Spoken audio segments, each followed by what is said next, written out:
Have you ever outgrown someone but didn't want to admit it? I'm almost ashamed to say that, yes, I have. Why ashamed? Well, because it's not really being a very good friend to move on to another phase of your life and leave your friend behind.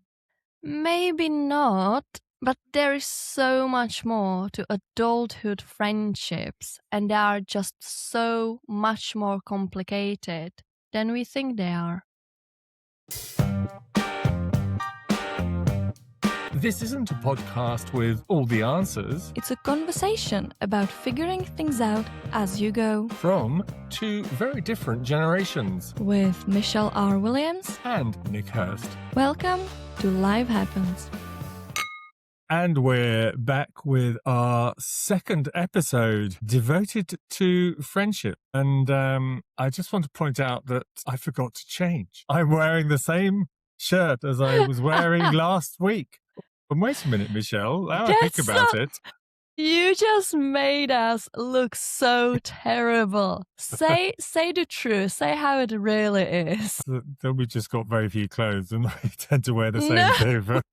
That we are recording this episode right after the last week's one, because we are bunch recording. Because we don't have that much time left before I'm away to Ireland, so we need to have episodes prepared. If you say so. That's better. Shut up. That makes us look prepared. Yeah. You just make us look poor and like we are not washing our clothes, which whatever is your situation, I don't really care, but I'm not like that. Okay, so we're just carrying straight on from having recorded the last episode, so we didn't bother to change. It didn't even cross my mind, to be fair, but now that you pointed out, I will be insecure about it during the next weeks, so for every episode I will change, even when we are recording the same day now. Oh, I'm not sure if I can do that. Well, I suppose, actually, I do have more than one shirt, so... Do you now? Yes, so I could possibly do that. But there's a friendship dilemma, especially in adult friendships. What if your friend doesn't change their clothes enough so that not only does it make their fashion choices or their wardrobe be called into question, but also there's a sort of, hygiene element to it as well, where you might find yourself not wanting to stand downwind of your friend. How do you broach the subject? Not easy, is it? I think that the best way to do it is wait for that sad friend to bring it up himself, for example, in a podcast, and then you just nod along. Played. You just walked into that. Damn. And this chaotic energy, I feel like, is exactly the proof that we are recording 2 episodes at once. Because we could never be this chaotic when we are starting fresh with fresh coffee and so ready with voices ready. And so, yes, that's how it ends up when we are recording for like 3 fucking hours straight. It's a long session, but showing that possibly your mental acuity is in a better place than mine. But I've just put in a... Isn't it always? I mean... Well, no comment. That's, just realised. Right, no comment. I will not speak to you without my lawyer. I get it. But I think I've put down a marker for potential word of the episode with the use of acuity. Come on. Wow. English. Good word. Oh my goodness. We finished Okay, so that's the perfect start. We finished up the last episode promising that this time we would start off by talking about how do you make a friend? Question of the episode. I asked and I'm still waiting for you to answer because I have no answer. Me? Do I look like I have friends? You keep saying that. You said that in the last episode as well. Well, because you still don't believe me.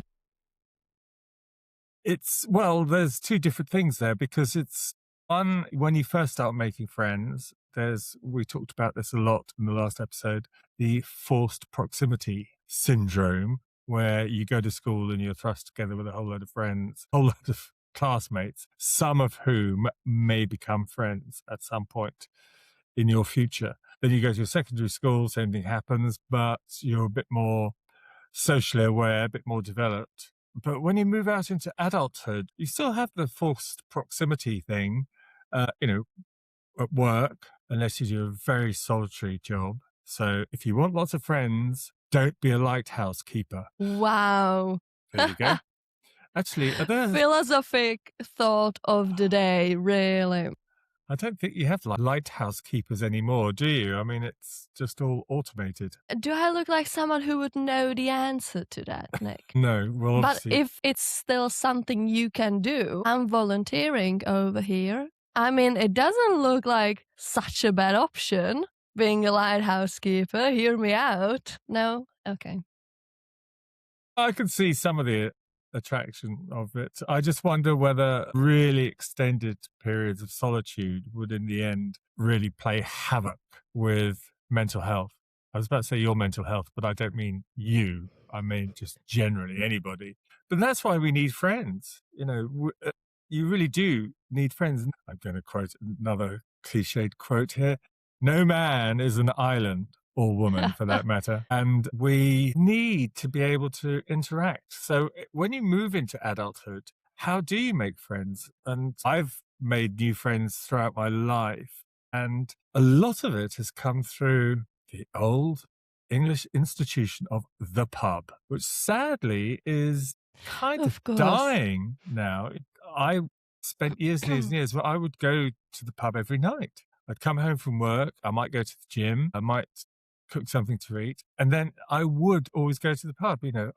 Often I would come home from work and go straight to the gym from work. And then after I finished in the gym, go to the pub for like the last hour or so. I'm not sure what light that paints around you, but sure, man. But it's kind of, it was, and I'm using the word was because I really believe that the British pub is dying. And I know from my old area where I used to live, which there used to be so many pubs, so many, and they just one by one are closing down. Generally, a pub occupies quite a bit of land because the building itself would be substantial. Then there's the car park. So they get knocked down and then a block of flats is put up because there's a sort of housing crisis in Tell me about England at the moment. And it's not going to go away, really. But, in its heyday, the British pub was the hub of any sort of social area, social group. I was going to say town or village, but, if a town would have many pubs, a village might just have one pub. And it would be very much the social hub. And you would be meeting people. And the one thing that you would share is your locality where you lived. And from that, you start to develop relationships. And well, that's kind of the thing. Like I was in the last episode, I was talking about, and we kind of maybe didn't see fully eye to eye on that. I was talking about how I'm picky with my friends. And the thing is, I am not just try to look at it from my point of view, okay? All of this that you are saying in my head, I'm like, okay, I will go to a pub. What could I possibly have in common with these people apart from same location and needing a drink? And that's just so broad. And you come there, and even if I imagine, which is not the case, but even if I imagine that the pub will be full of people my age, no matter the gender, we are not even talking about dating, which is another thing, but people I could possibly be friends with. How do you start that? How do you look at a room full of people and choose one to start a conversation with? Just to find out if you have something to talk about even. And also, not only that, but all of that just seems fake. It's same with dating. I don't know. I'm just like, at this point, I'm like, there is a certain element to making friends as an adult that seems forced. And when something feels forced, it's even more awkward because it's the elephant in the room. You are talking to someone and you know that you both are trying to make friends. Or you both are trying to date. It doesn't really matter at this point. And it somehow hangs above you. Like, oh yeah, are we going to be friends? Or like, and it almost feels like an interview. And this whole thing just makes it so awkward. And it makes me anxious. I'm sweating just thinking about it. I'm not doing that. I'm not wired for that, you know? So that's my point of view. And I wish it was as simple as you are describing it. Really. To make a deep, meaningful friendship from that kind of social circumstance is not going to happen every day. It's not surefire for certain. The other difference is that, you know, if you're a young, attractive woman and you go into a pub and you start a conversation with a man, there's going to be a whole different agenda on probably his mind. So, yeah. That's exactly it. And you started that topic in the last episode. And I am going back to it. I didn't want to bring it up in the last episode. I am bringing it now. Friendships between, in my and your case, between men and women. Or just friendships with the gender you are attracted to. We talked about that behind the scene, behind the camera. We talked about it. And the way you are talking about it is, again, just so simple. Man, I wish I lived in your world because you make everything seem just so simple. As a young woman, it's not so simple. And hear me out. I need every girl listening to this right now to back me up because you didn't believe me when I said that. As a girl, especially, you know, teenage years, young adulthood, blah, blah, blah. When you finally make a man for a friend. You know, you finally have a man for a friend. And I feel like as a woman, we kind of don't really make the difference, or at least that's my experience. Sometimes you just want to be friends with someone because you like them, and it doesn't matter what gender or orientation they are. It doesn't really matter. And then you finally have that one friend who's a man. And you are like, wow, this is great. Finally, he's just my friend. He's not trying to flirt with me. And then you get the one message. Hey, I have to tell you something. For God's sake, I'm telling you, every woman ever experienced that. And you just know it's fact. You just know. And then also what's even worse is when they are dropping these subtle but so obvious hints. Like, oh, you are just the type I usually go for. Like, I find you so attractive, but we are just friends. Isn't it crazy how we are just so good together? Too bad we are not dating. And you just have to sit there and pretend you don't see the subtext while you do. It's the most awkward thing ever, and it's terrible. So I really wish that men and women could be friends, but unfortunately, from my experience, it never happened. As long as the man is not gay, it will never happen for me, I'm afraid. And it's terrible because it's just so annoying, you know? I get it, but as I said in the last episode, I have throughout my life, I've always had friends who are women, and that's how I've always described it. So, and actually, I've never been big on hanging out with the lads. I find that all male macho thing, hanging out together and, you know, the kind of stuff that men will talk about in that sort of environment, just a bit of an anathema to me. I mean, I don't mind a little bit You of are football. a girl's girl.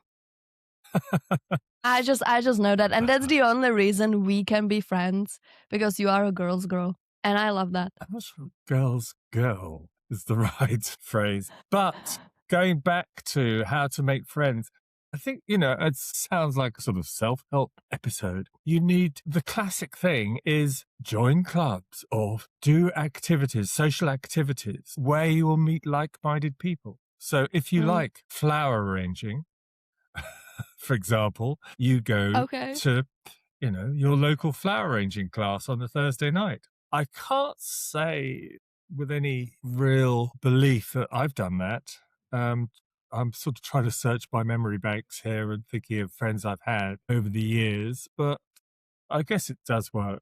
But I mean, it sort of then raises the question on the other side of that. Can you be friends with someone where you don't have the same interests, where actually you might have very different interests? Do opposites genuinely attract? I don't know. We talked about that topic in our episode about dating, and I had a very strong opinion about that you just can't date someone, or not you can't date someone. That's terribly sad, but I could never date someone who is so different from me because I just don't really see the point. With friendships, I don't know. Like, as I already mentioned in the last episode, during high school, I had this group of girlfriends. It was like 9 of us. And I would say that we were really like different people. At the same time, we were studying art school. So some core we had in common. We were all like very, artsy people. But at the same time, we were very different. And it worked because in that group, you always found someone who you could talk about certain topic. And I feel like eventually we sort of established that even when someone is talking about something no one else is into, they are still listening. And we were sort of like willing to learn. And I am exactly the type of person who's like, okay, if you like, I don't know, I mean, it has boundaries. If you like football, don't talk to me. If you like certain thing that I don't know about, I will be sitting there and I will listen to you talking about it. And I will be genuinely interested in it. So in friendships, I think that the differences come more to the person you are. Because even when I think about me and Caroline, which is my best friend, I already mentioned in the last episode and in a few episodes already, because I talked about her a lot. Pretty much every episode, I think, yes. Pretty much, that's not true. Okay, I love her, she's my girl. But the thing is that when you look at us and when you sort of like look at our hobbies and our plans and stuff, we are different people and we always were different people. And as we got older, it was even more obvious. She's, more of like a science girl. I'm an artist girl. So, it's a great difference even in this. But we are deep down like the same person. We have the same humor. We have the same views on very serious topics such as mental health and so on and so on. We have similar opinions on stuff. So that's why it works. So I think in friendships, that's what's the important thing, to have the same beliefs, the same core. And outside of it, if you have like different hobbies that you would never do together, I think it's more manageable than in a relationship.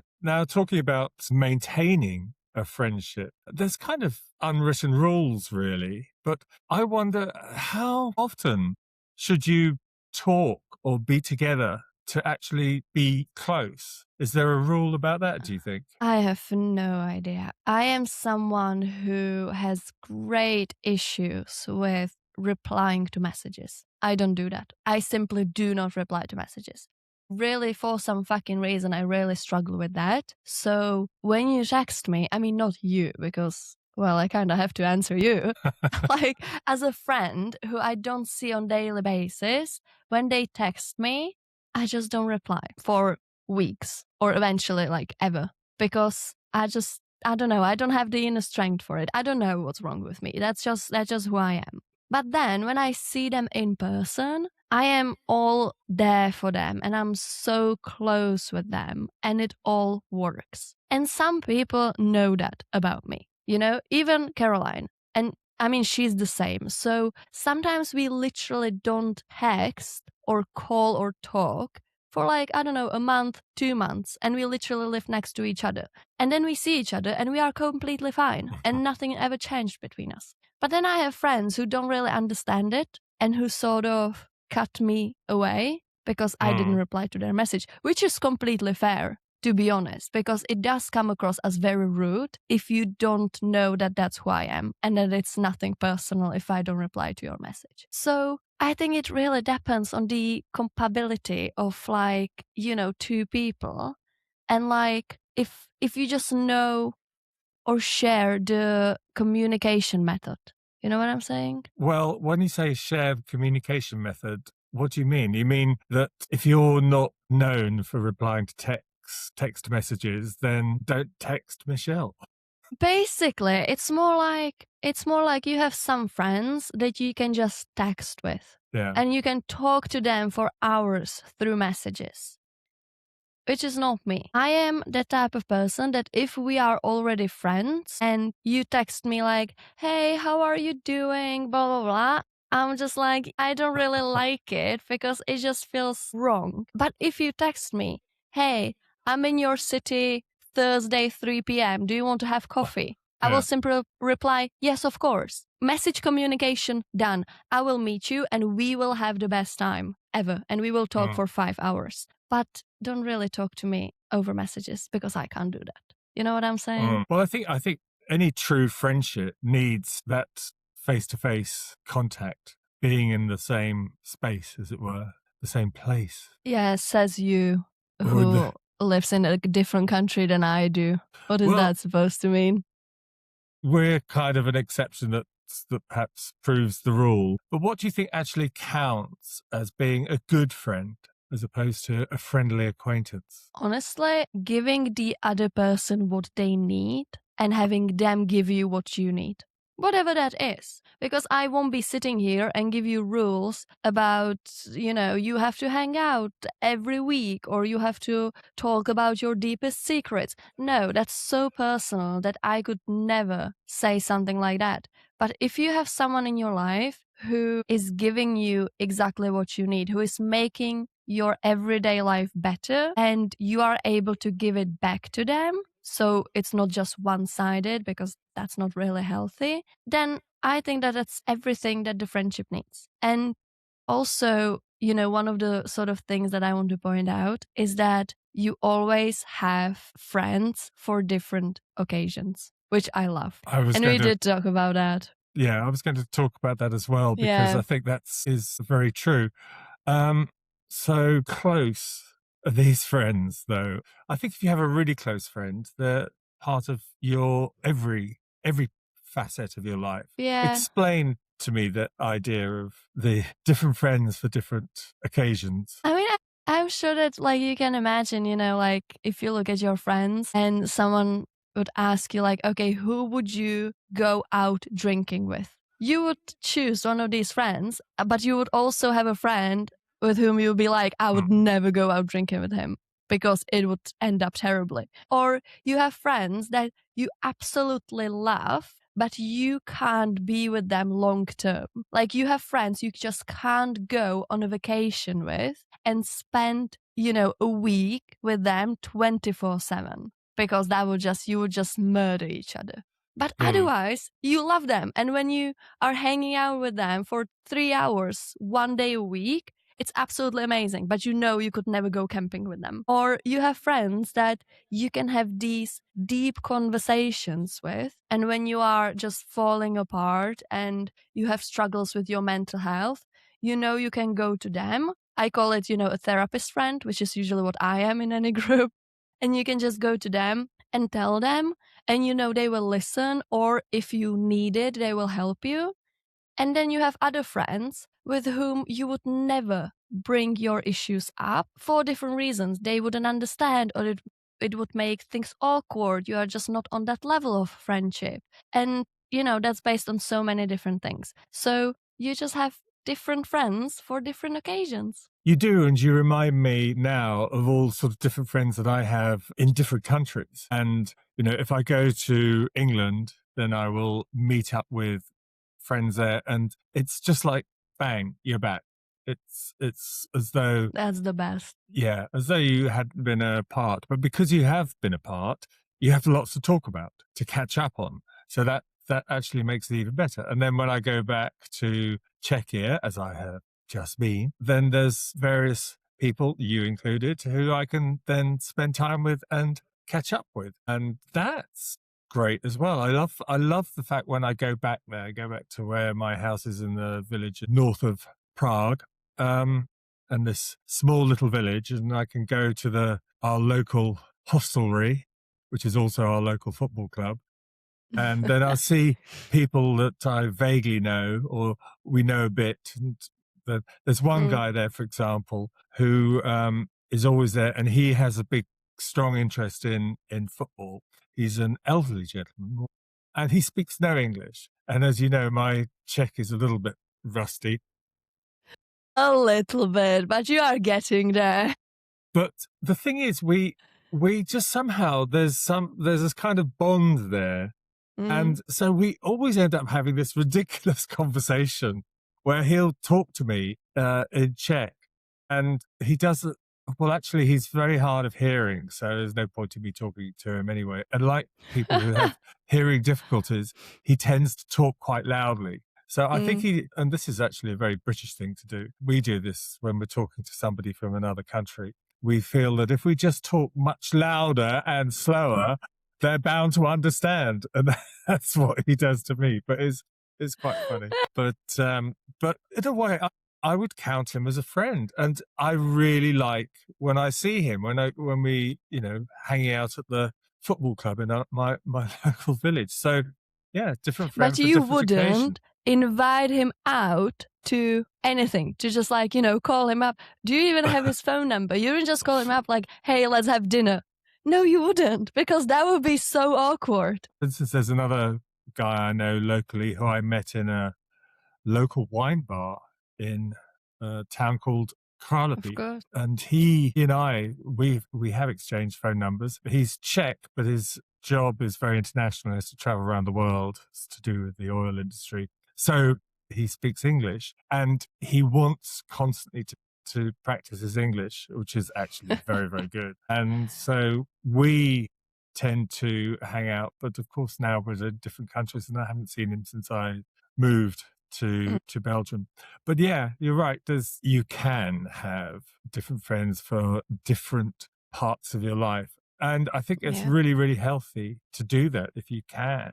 That's why I said you can, because there's nothing, it's not against the law.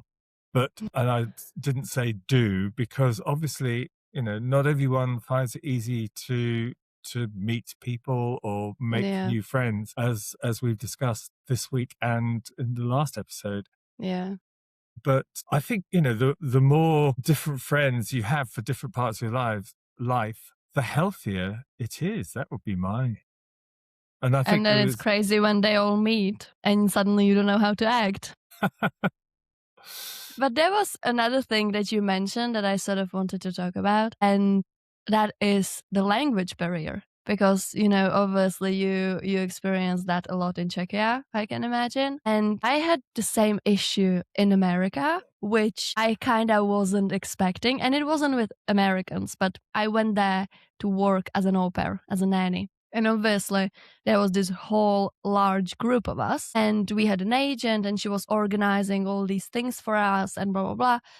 And it was the point of it was for people to find friends, which, again, I found very forced. And that was something that I think I mentioned in the last episode, that then it's very awkward when you are there to make friends. So you had this group of 20 girls, and all of them were there to find a friend. And I don't know, I personally found it quite weird. But, I rolled with it, because otherwise, how do you make friends? So I went there, and not only, it's basically the same situation with the pub. You arrive somewhere and you have 20 girls, and suddenly you are like, okay, there might be my next best friend among them. How do I find her? And you sort of scan the room, which also that goes back to our last episode before the friendships one, first impressions. So you just walk somewhere and you immediately judge everyone, because you sort of need to establish who might be the closest to you and who you might enjoy to talk to. So you do that, and then you start talking with them. But the thing is that it's already a bit awkward. It's already a bit forced, and it's also overwhelming, because suddenly you are sitting there and you are like, okay, do I make small talk, or do I just jump straight into it? Do I ask about, I don't know, their favorite movies or books? That's for example what I do. I'm asking about books, because if someone tells me, no, I don't read, I haven't read a book since I was 5, I was like, yeah, we probably won't be friends. But on the other hand, when someone's like, oh, I love books, this and that, I can be like, oh, I'm actually a writer. I'm writing a book. And, the conversation keeps going.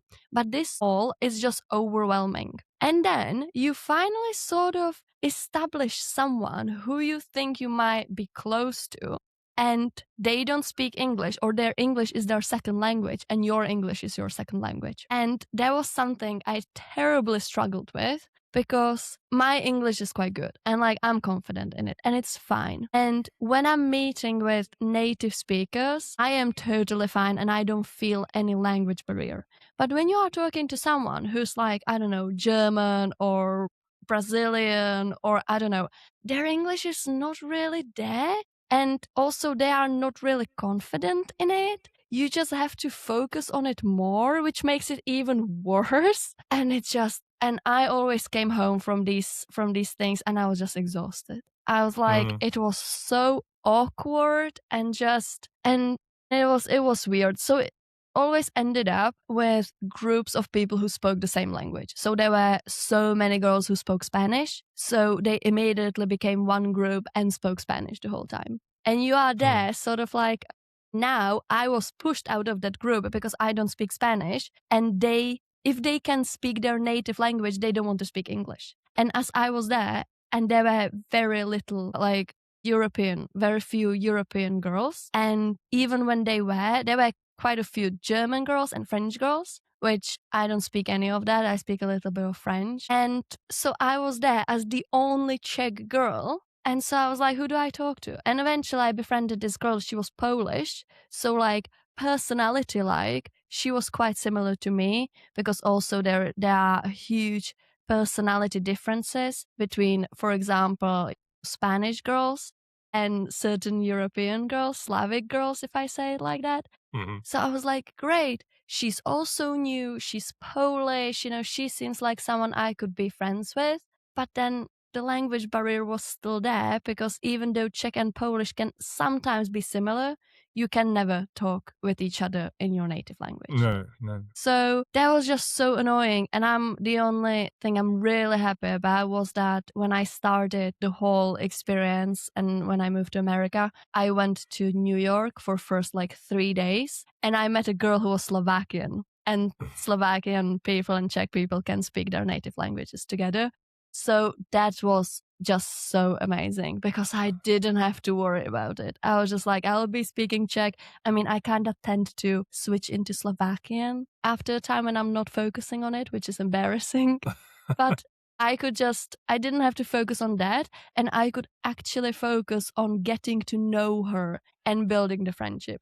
And the worst thing about it is that I can imagine we could be such a good friends. Really, we really clicked. And then we both ended up on the very opposite part of the United States, and I've never seen her again. There are just so many small things that just make it so complicated. I remember you telling me about your Slovakian friend when we were talking. She was great. When you were in the States. But yeah, it's true. And actually, you remind me of situations where I've met somebody and I thought, oh, we're going to be great friends. And then somehow circumstances just keep you apart. I met a guy, an American in Czechia, in a little village that actually I can't even pronounce because it doesn't have any vowels in it, where these other American friends of ours live. And we'd been invited round for barbecue, I think it was. And then this other guy turned up who I'd never met before. And we just really hit it off. And, we had the same interests. We were both really interested in reading and writing and all this kind of stuff. And it makes it sound rather basic, like, oh, we just learned to read and just learned to write. And next week we'll You have to start somewhere, to be fair. You have to start somewhere. Next week we'll tackle arithmetic. But no, I mean, we liked reading books and we both were writers. He used to like to write, probably still does, write poetry. Anyway, so that was that. And I was thinking, oh, good, I've made a new friend over here. And then literally about 2 weeks later, he got a job in Munich in Germany. So that's kind of how sometimes things can just pull you apart. But yeah, the language thing, it's also different from me, obviously, because there is no doubt that if you are born a native English speaker, traveling around the world is made a whole lot easier because people speak English. And quite often they want to practice their English with you. So, That and of wasn't course, my case. no, no, I no, was no. really looking forward to that. I was like, I am not here to judge anyone's English. And I was telling these girls because the first thing any of them ever told me when I started talking to someone, they were like, "Oh my gosh, your English is so good." I mean, I often got asked if I was English, which I take it as a compliment. But and I was like, that's fine. Like, I'm not judging your English. Like, I've been there. If you've heard my English like 5 years ago, it was terrible. I have proof. Like, you can ask Nick at the end of the day. And so I was like, it's fine. You can practice with me. And then I found out that some people were like scared of me because of that. And they didn't want to talk to me because my English was too good. And I was like, what? I'm just trying to make friends. Like, what else am I supposed to do if we don't share a native language? Yeah, I get that as well, but I understand that. But what I find is that, that I would go to all these different countries I've lived in, from Saudi Arabia to Czechia. You can't get much different than that. And, there's always people who are going to speak English, and those are probably the people that you want to hang out with more anyway. And Yeah. of course, the English, let's be perfectly honest about it, the English are incredibly lazy when it comes to learning languages, because we just expect everyone to speak English wherever we Yeah. go. And if they don't, then we do that tried and trusted method that I just described. If you're speaking to somebody from a different country and they don't speak any English, just speak louder and slower, and they're bound to understand. Yes, sorry about Is that. that why you are so loud when you speak to me? And Oh shit, now I'm rethinking a lot of things here. no, I think you're reading way, way too much into that. Of course, yes. But we talked about then friendships as adults and making friends. But what about when friendships break up? We haven't touched on that. Before we go, we should just look at that. Don't even get me started. I never got my heart broken from a relationship, ever. I was always the one who was ending relationships. But damn, man, I went through some nasty friendships breakups. More than one. And it's just, I feel like it's something you are not prepared for. Because when you are getting into a relationship, you can, you can be naive as you want. But I feel like everyone has that thought in their head, like, well, we can always break up. The possibility is hanging there all the time. But when you are making friends, the possibility doesn't even cross your mind. It never did cross mine that, it did cross my mind that like we might grow apart, or when we leave school, we might, lose contact and stuff like that. But it never crossed my mind that you can go through regular, nasty breakups with a friend over something that happened. Basically, all the same things that are happening in a romantic relationship, including cheating. Not physical, obviously, but emotional cheating. Yeah. And I was not prepared for that. And it's not nice. And like to this day, not all of these, most of these happened ages ago. And I'm a different person now. But sometimes I remember some of these friends or some of these breakups, and it still stink. It's still I'm not over some of them, and that's not something you are expecting from friendships. So I feel like friendship breakup is a very real thing, and sometimes it's even worse than a romantic breakup, and it's definitely something no one prepares you for. I think that's true. And when I look back over friendships, I know that there's been a couple of times where things have come to a sudden end because of an argument or something, a disagreement about something so fundamental that you feel that you can't get past it. This actually brings us back to where we started today. And you asked the question, have you ever outgrown someone but didn't want to admit it? And that's kind of what I've done, is that certainly I can think of a couple of cases of people have been friends of mine for a long, long time. And, you know, I just felt that my life had gone in a different direction, career-wise, maybe, Mm. and that friend had less to offer me. It sounds horribly Yeah, I get that. It sounds terrible. It makes you judgmental. sound like the most terrible human being. It does, but that's the reality of it. It kind of, I've always sort of had the attitude that, you know, life's too short to have people in your life that you start to feel are either weighing you down or holding you back or wasting your time, which is the worst criminal act of all, I think. And I know this does make me sound horribly judgmental and everything, but I think we all do that. And maybe it's, you know, it's all right to acknowledge that we do that. Mm.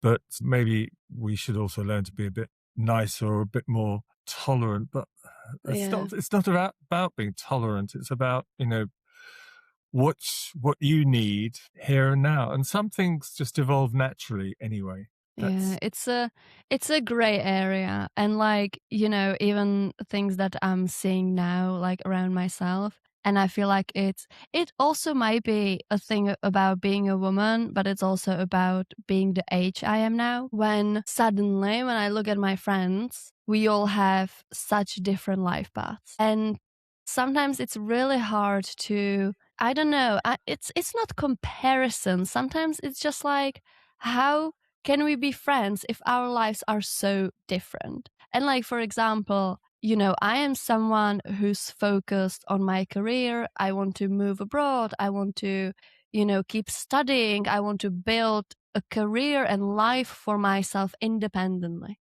And then I have friends who are getting married, who are getting engaged. My friend recently had a baby. And these two life paths are so different that sometimes you question, like, how are we still able to talk together and to be together when everything I talk about is career and traveling abroad, and everything you talk about is your baby, you know? And that's like no shame to my friend. I am so happy that she has a baby, and I'll be the rich aunt that lives abroad and brings expensive gifts, and I'm so here for it. So like, you know, I don't want to, if my friends are listening, I don't want to make it sound like I'm giving a personal example. I'm just basing the example of on my situation.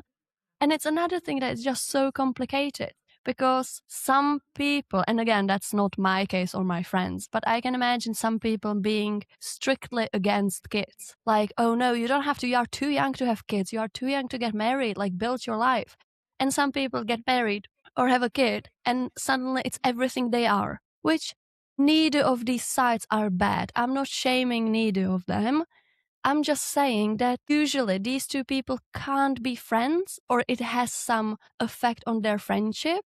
And that's so hard to accept, because it might be a friend that you know for ages. It might be the closest person to you, but suddenly your views on life are so different, then you just suddenly feels like, you know, it just suddenly feels like you are strangers, basically. And there is no worse feeling that realizing, my gosh, I have nothing to talk to them about. What do you do at that point? What do you do? Because you love them. They are your friends. You know them for ages. But as you were saying, maybe they are weighing you down, or maybe they just don't give you anything you need anymore, and you don't give them what they need.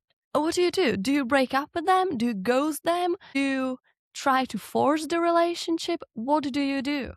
It's just terrible situation to be Yeah. in. And I've been in that situation, and, you know, I'm sort of, if you like, I take the coward's way out and just gently withdraw and stop initiating contact. What I think we should end on is what makes a great friend. Before we do, I just want to say that we don't have a different quiz this week, but last week we had a really good quiz about what is your friendship style. It's quite interesting psychological insight. 12 questions to answer. I'm going to put the same link as last week for this quiz. It'll be in the description of this episode on Spotify, Apple, or YouTube, wherever you're consuming it. So if you haven't done it already, go and find out. What is your friendship style? Michelle and I are both fireflies, apparently, which... Yeah, but you kind of faked it. And you can see it. So you can see that live in the last episode. Nick kind of faked it and he blamed it on being a Gemini. Moving on swiftly to our final question for the day. What makes a great friend? And if you know the answer to that, if I give you the wool, would you knit me one? It's an old joke. Wow. I think that it's something I already said, and I still stand by it, that if you are giving me what I need and I'm giving you what you need, that's all that's there. And, it can be anything, same humor, being a therapist for each other. It can be so many things, but as long as both sides are fulfilled by the relationship, then I think it makes it a great friendship. I think that rounds it up very nicely, actually, in sort of quite a generalistic way. But yeah, that's exactly what a great friend is. Obviously, there are things that are going to, for each individual, they're going to suit different people in different ways because we're all different. Thank goodness. I think one thing that I would say is really important if you want to be a great friend and you're looking for your friend to be a great friend to you, you're looking to take that relationship, that friend relationship, remember, we're always talking about being in the friend zone here, to the next level. Listening to what your friend says is really important, and not sort of being the one just to constantly talk, but listen to what your friend has to say, because oddly, the more you listen to someone, that someone will find you more interesting. Because people love talking about themselves. That's like the basic human nature. Yeah. And if you want someone to like you, just let them talk about themselves and just listen.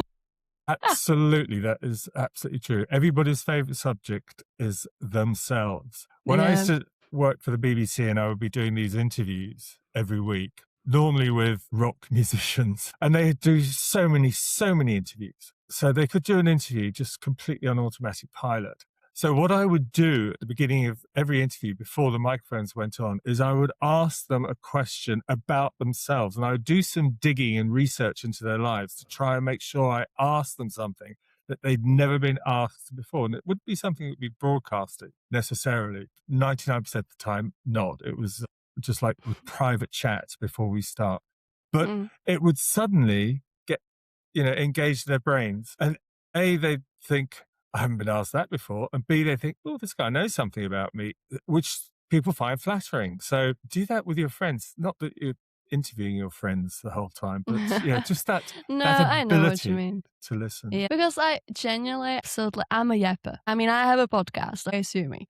But I just love having these people that you can just tell anything to. Anything that happens, you can just sit down and send them 30 minutes of voice messages just yapping about that one thing that happened. And you know that technically they don't give a fuck. It has nothing to do with them. They could live their life without that information, but they will still sit there and listen to that whole voice message and tell you what they think. And then when they need to do the same, they do the same. And you sit there and you listen to them. And I just think that, it may be shallow or selfish, or it might sound weird when I say it, but it's just so important. Because I know that when I need to complain, I'm just calling Caroline. And I'm like, girl, you have no idea what just happened. I know you don't give a fuck, but I need someone to talk to. And basically that's what I do to you as well. So sorry, but that's who I am. No, I do sometimes do it to you, but... Sometimes, jeez. But a lot of the time we could just laugh about stuff. And that's a key thing as well. Okay, I think we sort of covered friendship a lot there. I would just like to say to you, if you're listening to this podcast, well, you are listening to it because there you are.